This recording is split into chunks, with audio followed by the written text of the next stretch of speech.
It unfolded out of the woods. The trees lining the driveway peeled back like a curtain, revealing a gnarled, twisted, and crooked house.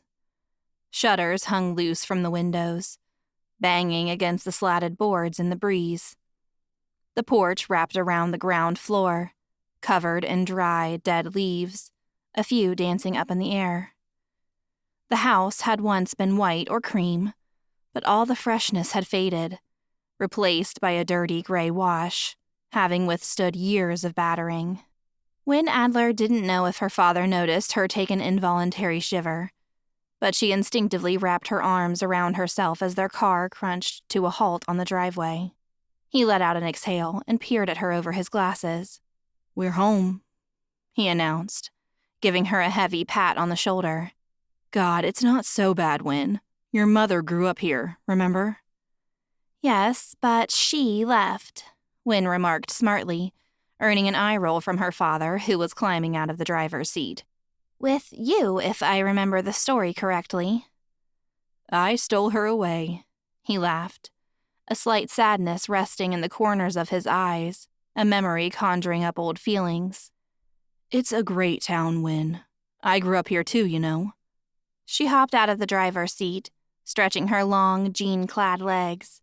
Her lower back ached from the long drive, and as she took the opportunity to stretch, she let her eyes roam around the property. They were in the middle of nowhere.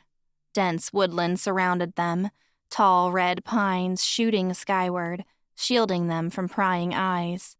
Win knew a couple of acres were on her grandfather's estate, and she hadn't been here since many Thanksgivings ago.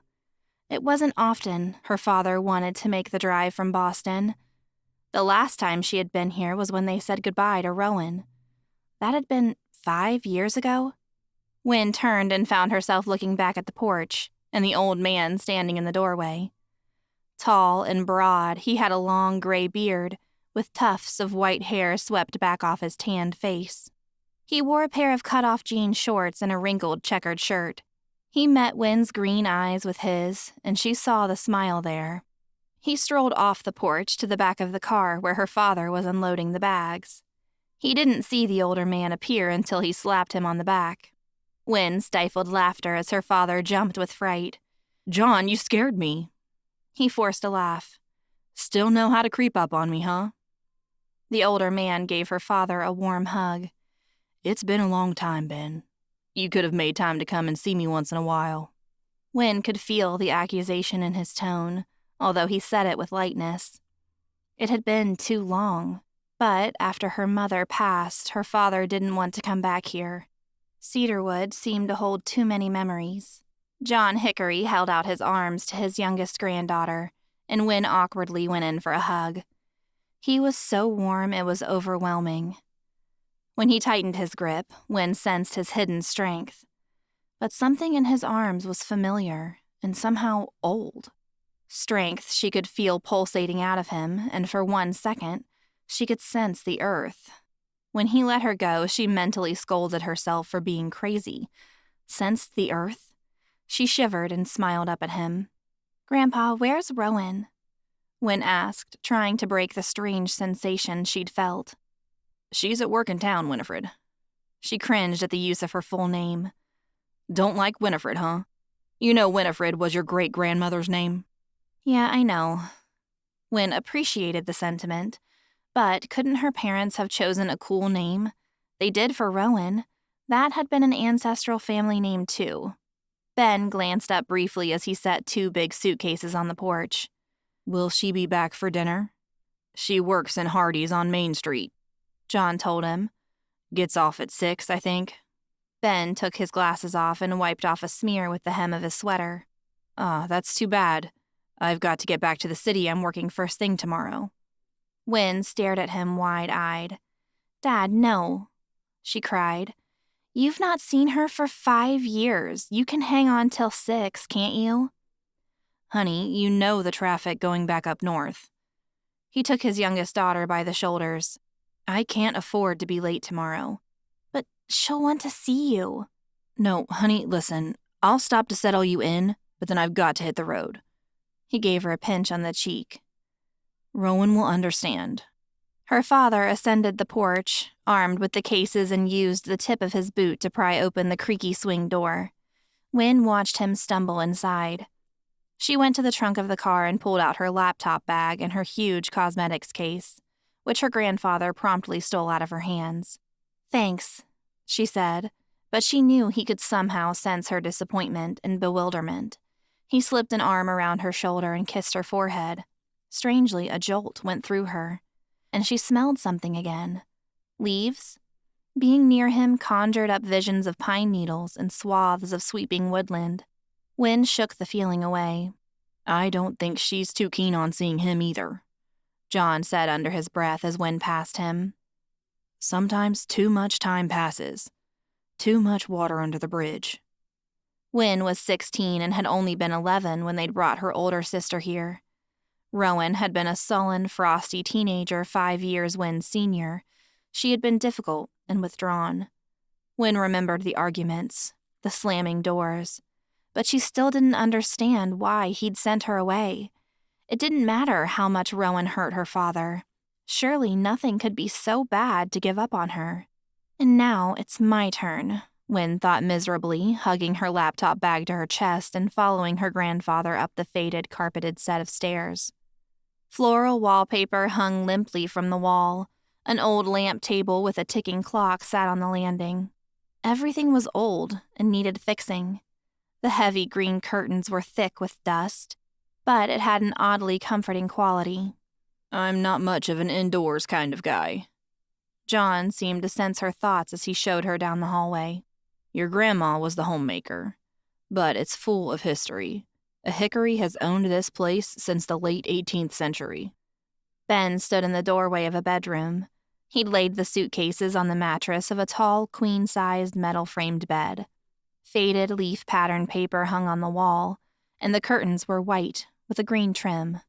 The long wooden window, the type which had to be lifted to open, overlooked the sprawling backyard, littered with old abandoned farm machinery and a huge black-cladded hay barn erected in the distance.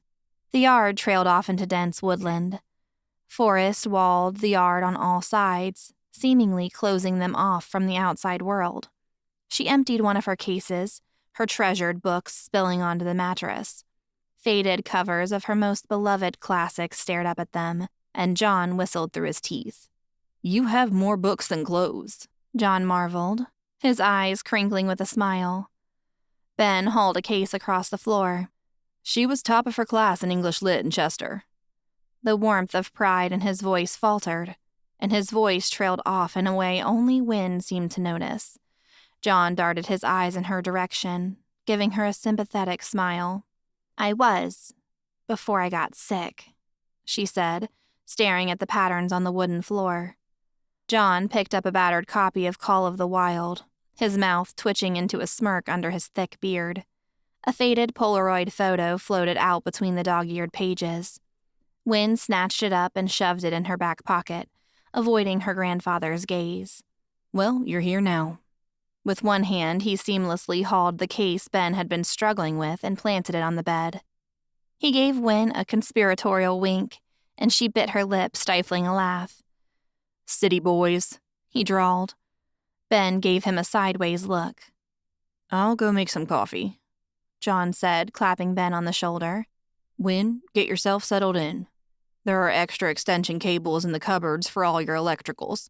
This building is old and doesn't have too many plug sockets. Me and your dad are going to catch up." It sounded more like an order, and as her father left the room, she set to work. She started to busy herself, unpacking her clothes into an oversized dresser against the wall. It had a cute wooden vanity. She got to unpacking her cosmetics, catching sight of her gaunt reflection. A hollowed-out face with porcelain, freckled skin, framed by a mass of red hair, stared back at her through dull green eyes. Wynne frowned at herself, giving her cheeks a pinch for color. Her main appliances were her hairdresser and straightener. She had been cursed with the Hickory family looks, crowned with an auburn mane of hair. Wynne had managed to tame the mass of frizz into acceptable shiny waves falling past her shoulders. The vanity seemed a bit sparse without photos, memories of her old life in Chester. Those were in a box in her old bedroom. Wynne took out the crumpled photo that had tumbled out of her book. Two faces stared up from the picture. One was her own, and the other was Amy, her blonde-haired former best friend. Wynne felt a knot in her throat, the photo falling into her lap. It had been snapped at a party they'd snuck in, too young to be there, but it was daring and fun. That had been before. Wynne swiped away a stray tear, annoyed with herself for letting the memory get to her. She stuffed the photo in her bottom drawer, shutting the memory in the dark. About half an hour later, Wynne was feeling at ease in her pretty new bedroom, admiring her books that she had stacked along the back of the vanity, lending it a homely feel. She sat briefly in the little chair under her window and gazed out over the yard, the sun sinking behind the woods, the orange on the leaves glinting in the last remaining rays. Wynne had distant memories of playing there as a child on the odd occasion they would visit.